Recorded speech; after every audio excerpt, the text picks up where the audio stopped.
बिस्मिल्लाहिर्रहमानिर्रहीम। अस्सलाम वालेकुम। Welcome back to RF kitchen diaries. उम्मीद है कि सब लोग खैरियत से होंगे। तो आज भी मैं आपके साथ शेयर करने जा रही हूँ बकरा ईद के हवाले से एक बहुत ही मज़े की रेसिपी। तो आज हम बनाएंगे फ्राइड क्रिस्पी मटन चांप। तो चलिए वीडियो को स्टार्ट करते हैं, लेकिन उससे पहले अगर आपने अभी तक चैनल को सब्सक्राइब नहीं किया तो सब्सक्राइब कर लें और बेल आइकन पर क्लिक कर दें ताकि आने वाली हर वीडियो का नोटिफिकेशन आपको मिलता रहे। तो चलिए चलते हैं और देखते हैं कि हम ये फ्राइड क्रिस्पी मटन चांप कैसे बना सकते हैं। तो यहाँ पर मैंने बकरे की चांप ली है जो कि तकरीबन 1 किलो है। ये 1 किलो से थोड़ा सा ज़्यादा वज़न ही था इसका। तो इस तरह से मैंने इसको बहुत अच्छे तरीके से वॉश करके इसका पानी जो है वो खुश्क कर लिया है। अब इसके अंदर जो है मैं सिरका और पानी का मिक्सचर ऐड करूँगी। तो आप देख सकते हैं कि यहाँ पर चांपें जो है मैंने एक बर्तन में डाल ली हैं। तो इसमें मैं शामिल कर रही हूँ तकरीबन 1 गिलास पानी और साथ ही इसमें मैं शामिल करूँगी आधा कप सिरका। तो पानी यहाँ पर मुझे थोड़ा सा कम लग रहा है, मैं इसमें थोड़ा सा पानी और शामिल करूँगी। इतना पानी शामिल करेंगे कि इस मिक्सचर में ये जो चांपें हैं ये अच्छे तरीके से डिप हो जाएं। तो यहाँ पर आप देख सकते हैं कि ये अच्छे तरीके से इसमें डिप हो गई हैं। इसको कवर करके तकरीबन आधे से पौने घंटे के लिए मैं रख दूँगी। आधे से पौने घंटे के बाद हमने इसका पानी जो है वो ड्रेन कर लिया है और यहाँ पर आप देख सकते हैं कि ये जो चांपें हैं ये बिल्कुल क्लीन हो चुकी हैं। इनके अंदर से भी सारा जो ब्लड है या जो भी पानी और स्मेल है वो सारी निकल चुकी है। अब इसको हम मैरिनेट करेंगे और मैरिनेशन के लिए यहाँ पर मैं ले रही हूँ दही।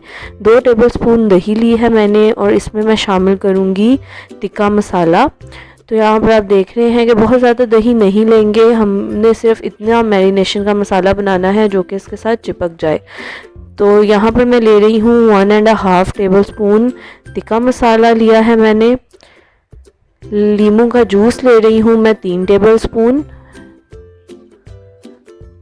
अब इसको मिक्स कर लूँगी, इसका एक मिक्सचर बना लूँगी। मैंने यहाँ पर नमक ऐड नहीं किया, आप चाहें तो अपने टेस्ट के अकॉर्डिंग नमक ऐड कर सकते हैं। यहाँ पर हम गोश्त गलाने का पाउडर या कच्चा पपीता पेस्ट भी इसमें शामिल कर सकते हैं, लेकिन मेरे पास ये दोनों अवेलेबल नहीं थे तो मैं इसमें 1/2 टीस्पून शामिल कर रही हूँ मीठा सोडा। तो मीठा सोडा डालने से भी ये गोश्त जो है मीठा सोडा भी गोश्त को गलाने में हेल्प करता है। तो अब यहाँ पर ये मैरिनेशन तैयार हो चुकी है। मैंने एक बड़े बर्तन में ये चांपें जो हैं शिफ्ट की हैं। अब इसके ऊपर ये हम सारा जो मैरिनेशन का मसाला है ये इसके ऊपर डालेंगे और इसको अच्छे तरीके से कोट कर देंगे। मसाला बहुत ज़्यादा नहीं बनाएंगे, बस इतना सा बनाएंगे कि ये सारी चांपों पर अच्छे तरीके से चिपक जाए और कोट हो जाए। तो इस तरह से हमने ये सारी चांपों पर ये मसाला जो है ये लगा दिया है। अब इसको मैं कवर करके रख दूँगी तकरीबन 1 से 1.5 घंटे के लिए ताकि अच्छे तरीके से मसाला इसमें रच जाए। अब 1 से 1.5 घंटे के बाद मैंने ये सारी चांपें प्रेशर कुकर में नीचे लाइन की हैं, मतलब प्रेशर कुकर में मैंने इनकी तय लगा दी है।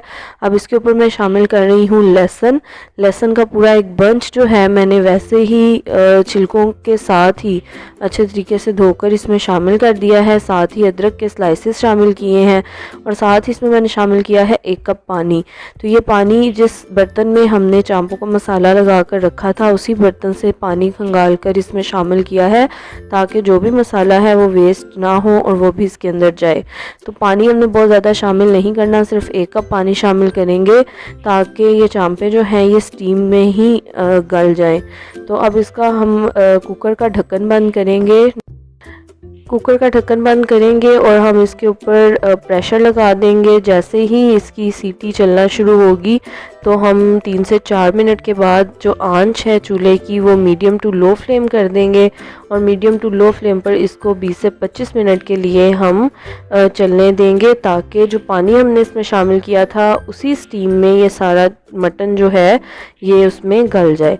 तो आप देख सकते हैं कि ये साइड पर जो भी मटन की फ़ैट थी वो निकल कर सामने आ गई है और ये जो मटन चांप है वो बहुत अच्छे तरीके से गल चुकी है। इसको मैंने बहुत एहतियात से 1 बाय 1 बाहर निकाला है और एक ट्रे में इस तरह से लगा दिया है और इसको मैं थोड़ी देर के लिए रखूँगी ताकि ये ठंडा हो जाए। तकरीबन आधे घंटे के लिए हम इसको रखेंगे ताकि अच्छे तरीके से ठंडे हो जाए।